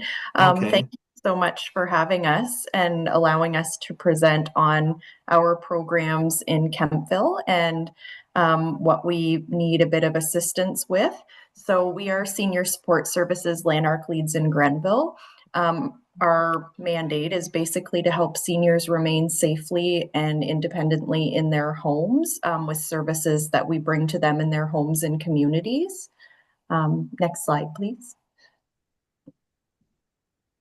So we are a registered charity. We've been around for over 100 years. We were formerly VON. We work really closely with Kemptville and District Home Support to provide the same types of services, but in different areas. We primarily serve Leeds and Grenville and Lanark Leeds and Grenville for most of our programs, but we do provide seniors exercise in Kemptville and Lanark as well. So we're looking for a bit of assistance with that for space. We are funded by Ontario Health East. We're partially funded, so a lot of our budget is fundraised through events and donations and different, we have appealed to many community halls and different places for use of space to provide services for their community members, primarily seniors. And most of our services are for those over 65 or have a chronic disease of aging. Next slide, please. So this is just a look at the different services that we offer throughout our entire area. Any of these that Kemptville and District Home Support provide, we don't provide in the Kemptville area, but we do everywhere else. So we have Meals on Wheels programs, adult day programs, respite, foot care, stroke support services, wellness calls. We have Lifeline, and then we have this seniors exercise and fall prevention, which is what we're here to talk a bit about today. And Kim, feel free to jump in if I miss anything. Next slide, please. So a bit about our exercise program. So overall, we have about 31 regular seniors exercise classes between exercise and gentle fit, which is a bit of a modified, a little bit of an easier exercise class throughout Leeds and Grenville and Lanark, and that includes Kemptville. We serve up to 500 people each year for free seniors exercise classes. We have a few different types of classes. So we have a regular seniors exercise, gentle fit, which is, like I said, has modifications. We have a 12-week fall prevention program that we run throughout the year in different areas. And it's a certification course that's half education and half exercise. So you actually get to practice and work on some of those balancing exercises and improving strength and balance. It's a great beginner program for people. So we do run those in Kemptville from time to time. We have Nordic pole walking groups. We have stroke survivor exercise groups and Parkinson's support groups. Those are in Brockville and Smiths Falls area. We have chair yoga. We have some virtual classes. So we offer quite a few different seniors exercise programs.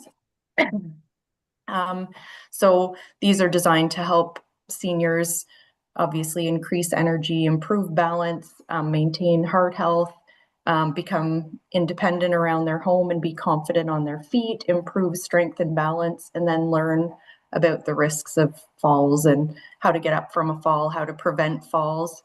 All of our instructors are certified with the Canadian Centre for Activity and Aging at the University of Western. So they must also be certified in CPR. So we do intensive training with all of the volunteer instructors that we have. Our specialty classes are actually led by a registered health provider. So usually through physio clinics or rehab companies. And we have them, like I said, throughout Leeds and Grenville, and the cost is free. Next slide, please. So what we're looking for, we are, sorry, I have a tickle. We have classes running at William Blake Memorial Hall. We previously were at Southgate, and we just had some conflicts with the timing for when they needed their auditorium. So we were looking for a nice accessible space, and this is amazing. It was just outside of our budget a little bit. So we were looking for some help with that. In Kemptville area, we have about 80 to 100 people attending classes. We also run, like I said, the fall prevention a couple of times a year in the Kemptville area, and that serves about 20 to 30 people. And then we have a new Strong and Steady program, which is at the Kemptville Christian Reformed Church. It's a little bit of a smaller space, but that is about 20 to 30 people that will serve each year right now. And I think that may be it for the presentation, but we were looking just for some help with covering the cost for the hall rental. We do a lot of, we've in the past had a lot of donations for space and things like that to be able to provide services for the residents of different communities. And I know things have changed and things are much more expensive, so it's a little bit harder to come by, but we really appreciate the support from the municipality of North Grenville and Mayor Peckford and the council. So thank you very much. Thank you, Michelle. Just a small correction. It's the Blake Williamson Memorial Hall. Well, William Blake, I've made that mistake myself a couple of times, so it's easy to. Sorry about that. Yeah, no, it's not a problem. So these are free classes, so I guess they're designed for seniors who can't avail themselves of some of the excellent fitness programs we have downtown, as you might have gathered from a previous presentation from the BIA. Yeah. We have 5 or 6 businesses downtown, and you're basically looking for some help in terms of the hall rental for a number of weeks. I think I saw in your application, 48 weeks is what we run our programs for, but we would rent it for 52 if that's what we need. Yeah. Okay, great. I see there's some questions from the mayor and from Councillor O'Sullivan, so I'll go to the mayor first. I don't mind deferring to Councillor O'Sullivan this evening, and then I'll go next. It's fine. Oh. Well, you're in the top left-hand corner. Oh, she's right beside you, so that's how I decide. Understood. Okay. I think your hand was up first, though, Mayor. All right. Whatever. Go ahead, Mayor. I just wanted to say that what I keep hearing, and thank you very much, I have to say, we've made a considerable investment in the Armory building, and it's wonderful to see that it can accommodate the purpose for which you're here this evening, which is to promote seniors fitness. I keep hearing that there's a wait list for these classes, and if the building was bigger, you'd even take more people. I know the capacity of that building now is obviously over 100. The ability of the building to accommodate people has grown to over 100, but I understand that you have to cap your classes for safety and space required for the kind of movement you promote. So what I'm hearing is these classes are maxed out, and I think you'd be more than happy to go beyond, I guess, the 100 people that sign up for each cohort of classes. Is it the case that you get some turnover between those 12-week sessions so that it's not always the same 80 to 100 people that you're serving? Well, for a regular, sorry, Kim, do you want to answer that? You go ahead. Well, okay. So just for that class, it's not a 12-week session. That's just the ongoing program. Gotcha. And so we don't really have a turnover per se, but we do have people that leave, or we have people that, a lot of people go away in the winter. So when they leave for over 4 weeks, we do fill their spots with those people on the wait list. Gotcha. Okay, thank you. And would you just very quickly, and I'll go to Councillor Sullivan, do you have a sense of how many people are on the wait list currently? I think the last time I checked, there was about 12 people left on the wait list, which is not horrible, but I mean, we'd like to service everybody. And that's just now, not at the beginning. At the beginning, there's usually over about 20 to 30. Okay, thank you. Councillor O'Sullivan. Okay, thank you. I go to those classes, and they're awesome, but I couldn't get in the fall. I had to wait till some snowbirds went away, and then I finally got in January. So they're great classes. And to just follow up on Deputy Mayor's comments about other fitness that's available in Kemptville, this is different because it's a class, it's a group class, and there's a focus on cardio, there's a focus on strength training and balance. So it's sort of a whole thing in the hour, and I think they're valuable, very valuable. I really enjoy them. I wish I could get there twice a week, but I have this other commitment here that keeps me busy some mornings that I can't get there. So I think it's wonderful. I'm hoping that it could expand so that more people can avail of this great opportunity. I just wondered, when you mentioned some of the other services that you offer, Parkinson's support groups, I think that, do you decide where they are based on the number of people in the area who have Parkinson's as a diagnosis? Is that how you decide where those support groups can be?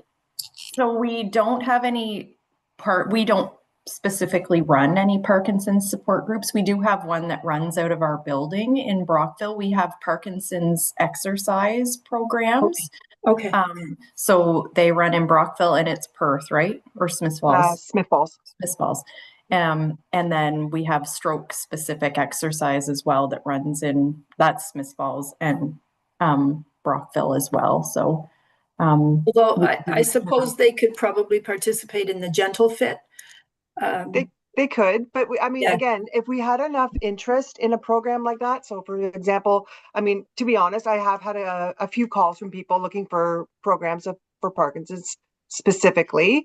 If it all came together where we could find a spot to do it, we could find an instructor, and we had at least 10 people to join, then we would look at, bringing in a new program then. Okay. Okay. And But we you have were, tried that other places before, so Yeah. if we have enough interest, we can for sure. okay. Well, I appreciate what you do and keep on doing it. Okay. Thank you. Okay. Take care. I don't see any other hands up, so I'll I thank do you. have my hand up. Oh, I do have my oh, hand up, Deputy Mayor. Sorry. sorry. I just put it up at the last minute. All right. I just very quickly, go ahead. thank you very much for the presentation. It was very informative. I'm glad to see that all sorts of different programming across the different age groups coming to us this evening, especially. I'm just wondering, do you coordinate at all with the existing services like seniors community services and so on? Are you in, do you chat with Dawn or anything like that about when they have different, opportunities to let people know about programming and so on? We do regularly. We're in touch with Dawn just because we border each other for all of the other services. So we are the ones funded to provide the exercise in the Kemptville area, even though technically it's their area for the community support services.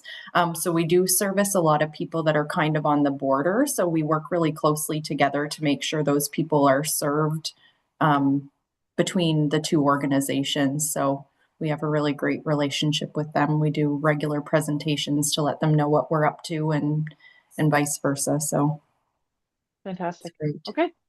Thank you very much. Thank you. Great. Pim and Michelle, thank you very much for the presentation. And as the mayor mentioned, it's great to see the Blake Williamson Memorial Hall being used. Thank you. Sorry about that. No, listen, I've done the same thing. I don't know why I said that. Well, because William Blake has a higher profile at this point in time than Blake Williamson. We did ask Tana if she could get a AED in the building, and very quickly after I suggested it, the AED was put in place there. So that was fantastic. Just because it's a fitness exercise, and as you know, heart health can affect I knew anybody. that's where it was going. Shameless promotion. No, but I appreciate it still. Thank you, Councillor O'Sullivan. Okay, we're moving on to a presentation by the St. James Anglican Church here in Kemptville. Yes. Thank you. Vanessa Skelton, you are in the house. There you are. Hello. Hi, Vanessa. So you're going to be presenting. Just give us a moment. Here comes the PowerPoint, and take us through it. Thank you. Okay. So I'm excited to be here to tell you about the St. James Anglican Church.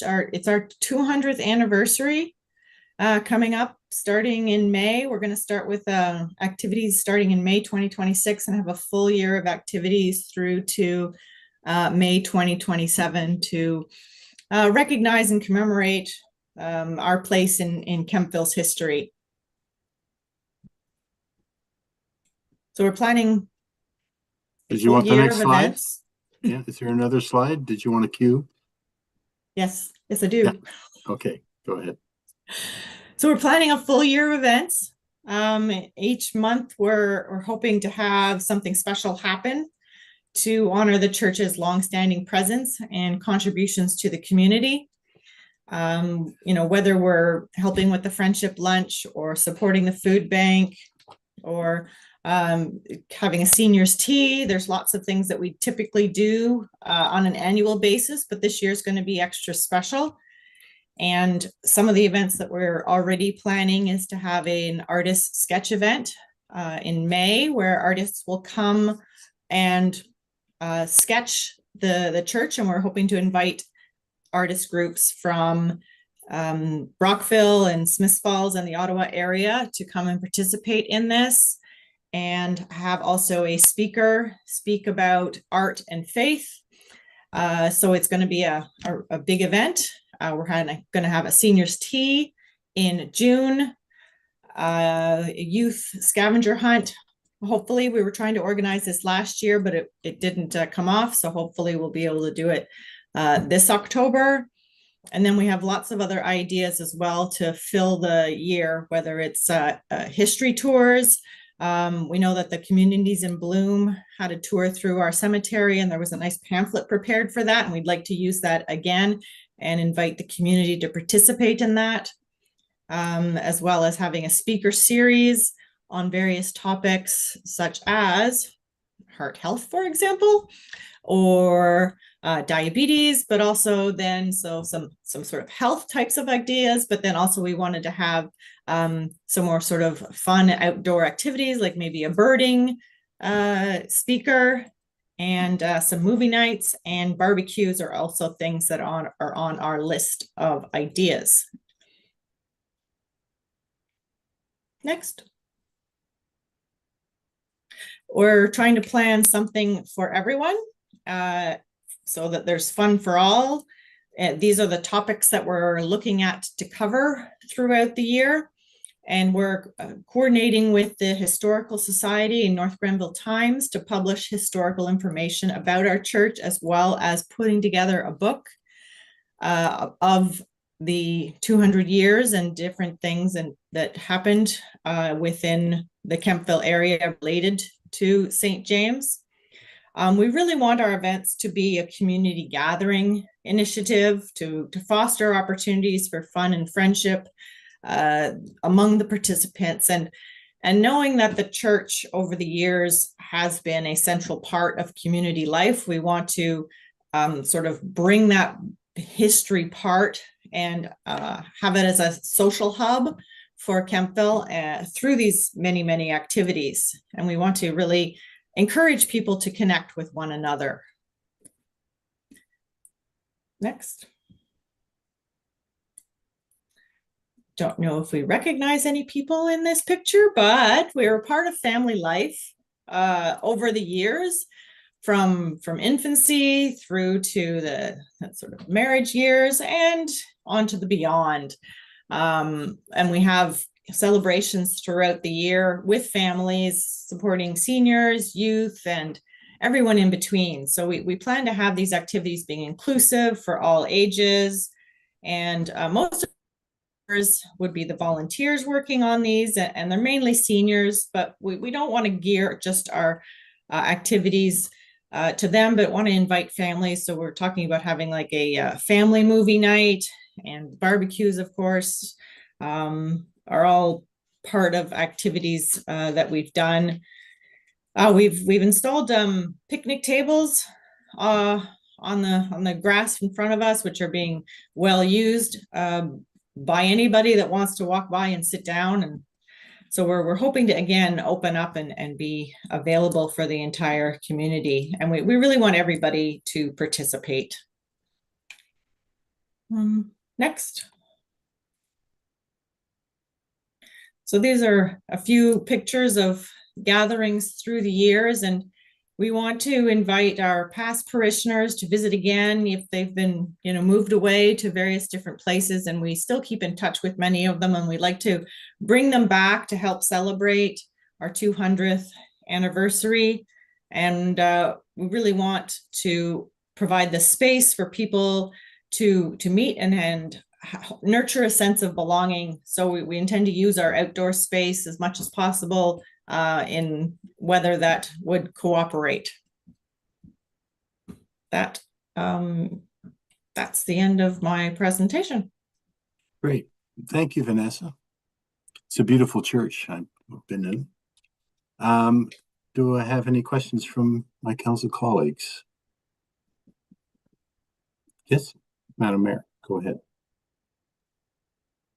Yes, I just wanted to note that church is also the home of the former Howard Ferguson, who became Premier of Ontario. So I know his presence in that congregation is well marked in inside St. James. So it's I think the building no doubt has a really unique and storied history.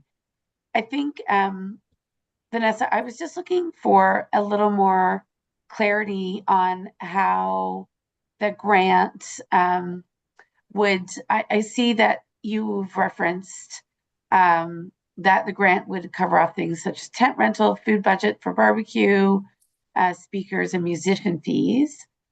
As you endeavor to mark these 200 years, have you considered any sort of multi-faith gatherings, right? So we understand, right? We have a lot of different faith communities in North Grenville, and I'm wondering how you walk that balance between obviously welcoming people who have been part of the congregation, but also looking more broadly at how the community may have had a connection to the Anglican Church, maybe also through Leslie Hall, which we know no longer exists, but it served an important place. It was a key community gathering space for so many in North Grenville. So I just wonder if there's a way to reflect on how you bring people in who aren't necessarily congregants, but clearly, as you were saying, may be compelled to be part of an anniversary because of an artistic endeavor, or maybe this anniversary could also be thought about as a way to forge connections across a broader faith spectrum, because we know as North Grenville is diversifying, we're seeing lots of different faith communities emerge. So I just wondered if you had any thoughts on that in particular. Yes. So actually, among the 46 ideas that were sent in by people in our parish to come up with, there were a couple that kind of hit that point. So one of them was a joint outdoor service for all churches in Kemptville. So to coordinate between the different ones and to do something with everybody all together in an outdoor setting. So it's not in one particular building. We also had an idea to invite guest preachers from the different different churches to come in, and for different faith groups to come in and be sort of a guest at the services. So to sort of incorporate the others that are available would be interested to come in. So those are a couple of things. And we have been having, whether it's a musical concert or the North Grenville Theater come in and use the space in the building for different activities. So those have been happening already. And certainly like when the Messiah comes and uses the church, these are activities that are promoted and advertised to everybody in the community, and don't necessarily have to be members of the church to come in. With respect to the funding, yes, some of the things that we want to do will have an outlay of expense, even just printing costs. I went and printed the survey at Staples, and even that is quite an expensive thing. So when we want to be printing out the historical pamphlets to hand out to people, or programs for our musical concert and artists, or our speaker series to hand out leaflets, all of these are going to cost money, not to mention the consumables if we have a barbecue, if we need to rent movie equipment, or pay for a license to play a movie, that sort of thing. Those are all costs that will be involved in these activities. Great. Thanks so much. Any other questions from council? Vanessa, yeah, I think this is a wonderful opportunity, your 200th anniversary, for people to get acquainted with St. James, or reacquainted as the case may be. So I look forward to seeing some of your celebrations over the next year, and good luck with your application. Okay. Thank you very much. Thank you. You're welcome. The next item being presented is the Art Collective, and Jane Jane is there. There you are, Jane. Hey, how are you? Hi, great. So walk us through your presentation, Jane. Okay, well, Mayor, Councillor, and staff, thank you very much for the opportunity. My name is Jane Couch Maloney, and my community project is the Arts House in Burritts Rapids. In partnership with Parks Canada, the Arts House / Cooperative is located in the Bridgemasters House at the Swing Bridge of Lock 17 on the Rideau Canal. Next slide, please. The Art House is envisioned as a creative hub that brings artists and the public together, celebrating both cultural expression and the unique heritage of Burritts Rapids. Next slide, please. We're working in partnership with Parks Canada. The Arts House Cooperative, like I said, is located at the Bridgemasters House, or the old library, as some people would remember it being. So that's a classical historical setting. It's a community arts hub with space for artists to show and work, showcasing local artists in a high traffic area during the summer in preparation, during the summer of 2026, in preparation for the summer of 2027, which is the 200th anniversary of the Rideau Canal. So you can imagine that the festivities could just be endless for an event like that. Number 1 Grenville Street in Burritts Rapids is the old Bridgemasters House. We would be open to the public as an art gallery from May till October in coordinating with the Parks Canada. And then from October to May, we would be open as a membership for North Grenville's arts community. And then the ideal situation is to reopen again to the public in May and October of 2027 for the 200th anniversary. The funds will help us, the funds that we're applying for will help us to clean up and paint. We'll have a licensing agreement with Parks Canada, and the bulk of the funds will be to ensure that we can open during the winter and offer space to the community at large, the arts and culture community at large. I think that this group creates a, next slide, please. I think that this, the solution that we are addressing is a gallery space with street traffic, which is a tremendous opportunity, a studio and education area, an artist in residence program, and the collaborative opportunities to build partnerships with local art groups and culture organizations. Next slide, please. And so this is a very unique opportunity. It's great for the community, both the community at large and the arts community. And our purpose is for a public gallery, studio space, and education center. Next slide. Thank you. Wow, okay, great.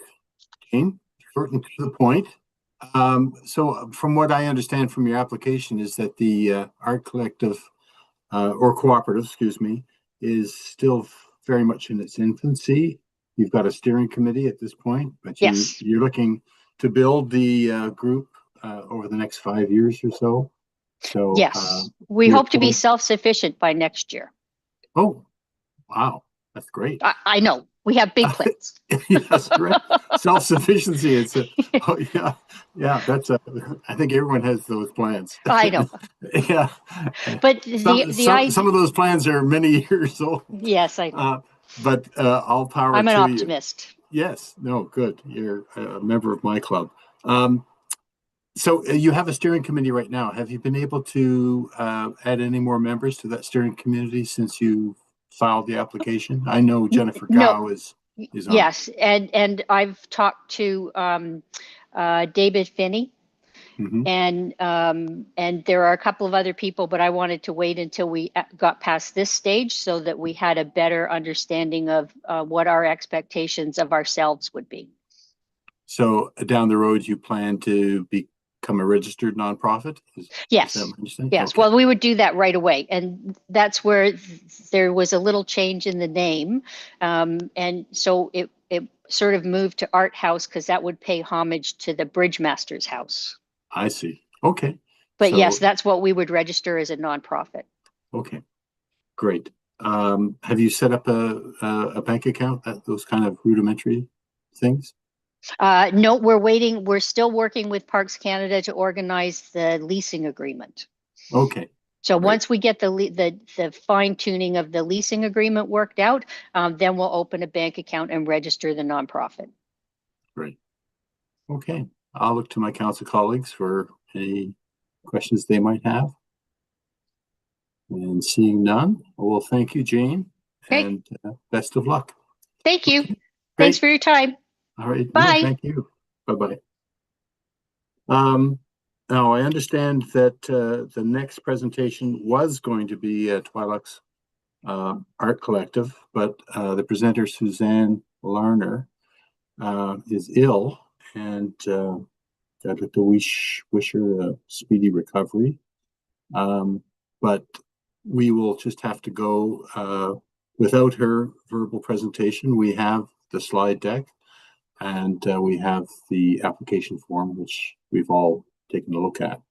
So moving on, then we would go to Victoria's Quilts Canada presentation, and that's Frances LaPena. And I see that she's here.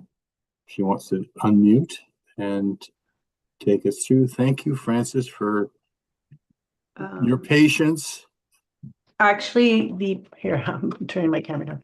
My name is Colette. I'm Colette Stanishi. I'm the president of the branch. Okay, you'll be presenting the slide Yes. deck?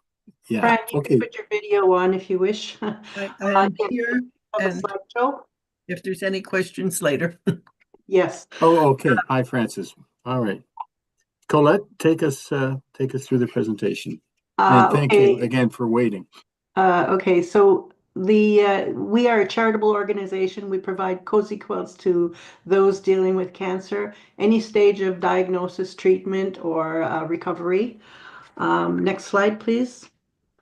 We meet once a month at St. John's United Church for our quilting bees. Next slide, please. We have every month we have people who bring in their finished quilt tops, and we call it sandwiching a quilt. They pin the quilts in 3 layers. The top layer, which is the pretty part. The inside layer is the batting, which is for warmth, and the bottom layer is flannelette, which is also for warmth and coziness. People who have cancer have very sensitive skin, and they love the feel of the soft flannelette on their skin. Next slide, please. This is just one of the quilts that we do. We have a variety of patterns. We make quilts for men and women and children. At least 40% of our quilts now go to men. It's a growing segment. Next slide, please. Okay, we have over 60 members attending each bee. We have about 35 to 40. We make over 200 quilts a year to donate to cancer patients. Next slide, please. This Fran on the left working at she's at her sewing machine basically, and the lady on the right is ironing a piece she's working on a quilt top. Next slide, please.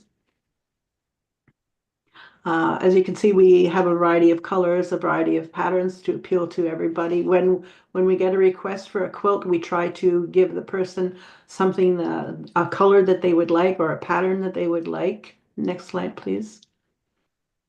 We're in our 24th year in North Grenville and still growing strong, and our branch has been getting larger every time. We have a good group of volunteers. Next slide, please. Blue is one of our most popular colors in requests, and we always try to have enough of every color on hand so that we can accommodate anyone's wishes. Next slide, please.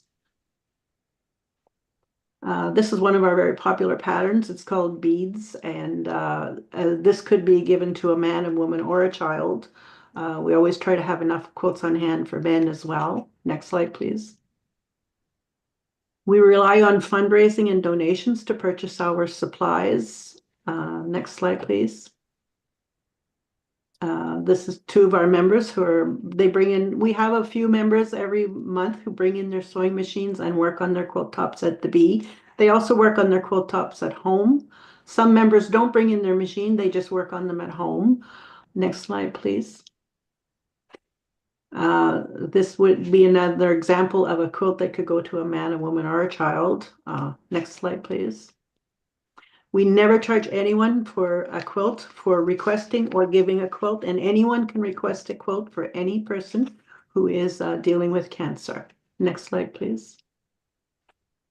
This actually is another beads pattern, the same pattern, different fabrics, so you can have different looks. Sometimes they look totally different just because of the colors. Next slide, please.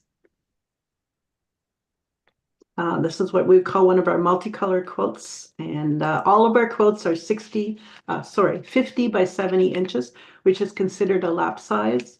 We also include a bag, as you can see the bag up there in the right-hand corner, with each quilt so that the person can bring their quilt with them when they go for treatments, if they wish to bring it with them to the cancer centers.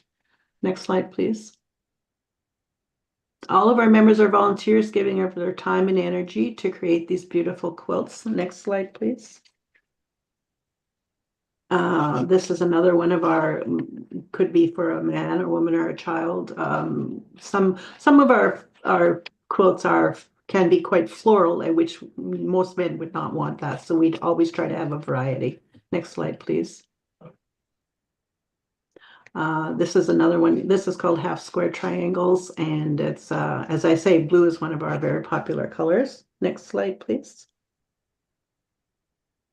We do well, as I've said, we donate men, women, and children in our area. Next slide, please. This is another example of a pinning station where the ladies are pinning the three layers together. Next slide, please. Another one, this is called a scrappy quilt, which is with blue being the main theme, but it's all different fabrics and white sashing in between. Next slide, please. Cancer does not discriminate. It can affect anyone at any age. So, and we've noticed in a way, it's a good thing that people are getting treatment earlier and being diagnosed earlier. So we have had a growing demand. Next slide, please. This is considered a multicolor scrappy quilt, which it's beautiful. I wish, and it could appeal to anyone. Next slide, please. This is one we named after one of our members. It's called Lyra's Love. Lyra Armstrong used to be one of our members before she passed away, and we named a pattern after her. We developed a pattern and gave it her name. Next slide, please. Our quilts provide comfort and caring to someone going through a difficult time. Next slide, please. Another multicolored quilt. Next slide, please. Wow. This is stars. Next slide, please. Am I running out of time? No, keep it coming. Please. Okay. Many of our recipients bring their quilts with them to their treatments to keep them warm, or they use them at home when they're resting. Next slide, please. This is, I'm trying to remember the name of this one. I think it's Bricks, or I can't remember the name of that one, but I think it's Courtyard. Courtyard, you're right. That's right, friend. Next slide, please. This one would be a child's quilt. One of our members has put together some beautiful children's quilts. So next slide, please. We ask for your support to continue our good work in North Grenville and surrounding area. Next slide, please. We do get asked for purple. This one's called Bargello, the pattern name. Next slide, please. And that's also a Courtyard. Next slide, please. And this one actually has poppies in it, and some veterans like to get ones with poppies. Next slide, please. And multicolor again, and next slide. And next slide. And so our supplies can cost us quite a bit. Thank you. The slideshow is finished. Our supplies can cost us quite a bit of money, and no one is ever paid in our group. It's all by volunteer. And we try to, and we get many thank you notes from many of our participants telling us how much the quilts means to them. Shows us someone cares, it gives them warmth and gives them comfort. Any questions? I don't have any. Well, yes, I do have a couple of questions, but thank you, Francis and Colette, for bringing all those beautiful quilts to our attention. It's a wonderful group, and you're doing wonderful work. My question is about donations. You're a charitable organization, so you can issue charitable donation receipts. But yes, but for the people watching or playing the video back at some point, how can we donate to the charity? You can donate through, we actually put in e-transfer last year, which is vqkempville@gmail.com, or you can, if you go on the Victoria's Quilts Canada website, there is a button for donations. And if you put Kempville on it, it will direct it to our branch. And same with Canada Helps. Canada Helps, yes. And we can find you there? Yes. Yeah, and you have to put that it's coming to Kempville, and then it'll be filtered through to us. Okay, any great. donation $20 and over gets a CRA receipt. Excellent, excellent. It was, your email was blacked out in the application, which I understand for privacy reasons, but thank you for letting people know how to donate to your organization. My final question is about, do you accept donation of fabric? Where do you get your fabric from? Yeah, actually, we've been very fortunate in the last couple of years. We've had quite a few people donate fabric to us. And we only use 100% cotton in our quilt tops, but we use cotton and polycotton in our quilt bags. So we can use the polycotton in our bags. And then what we cannot use, we donate to other groups. Some groups we have a few members who make some social services, quilts for social services. And victim services. Victim services, yeah. Right, wonderful. So and even the scraps go to a lady who uses them to make stuffed dog beds. Great. Everything gets used. Well, they're absolutely beautiful. So I'm sure they're cherished by the recipients. So I'll pass it over to Mayor Petford. She's got her hand up.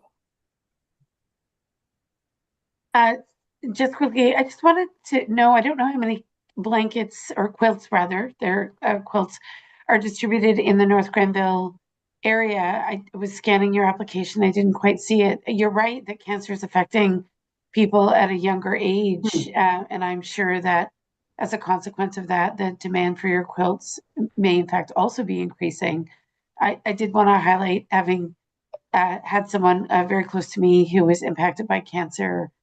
The comfort of a beautiful and cozy blanket can't be underestimated, because the journey with cancer is obviously extremely difficult and your body goes through so much. So I know those gestures, they seem quite simple, but they can be quite powerful in terms of helping someone feel supported in a number of different ways. But I was just curious to know what you're distributing in the North Grenville area in terms of blankets. Yes, last year we distributed, I'm sorry, I think it was close to 100. Wow. Overall, since our inception, we've distributed over 2,500 quilts. Oh my goodness. Yes, Wow. yeah. That's a lot. Have it- you ever had to, through you, Chair, have you ever had to turn anyone away? No. No, never. Never. No. You've been able to do it. Yes, we've always been able to. We've also delivered 4 already in 2026. Oh my goodness. Wow. Yeah, that How was do a people surprise. become aware of I think you? there was a bit, might be a bit more by now, Fran. And all of our delivery people, we have 3 people who are have their police checks and are allowed to deliver. and they will deliver to the person's home. Okay. Yeah, so. Thank you. Deputy Mayor, I'm going to have Yeah. to leave the call a little bit early, but I just want to thank our last presenters for everything you're doing and all the heart and care you bring to our community. Thank you so much. Yeah, thank you. Yes, well, we still have quorum if you leave, Madam Mayor, so feel free. I know you've had a long day. Now we come, thank you very much, ladies. It Thank was you. great to see that at the end. It was a real treat. Thank you. Thank you for your time. Oh, well, thank you.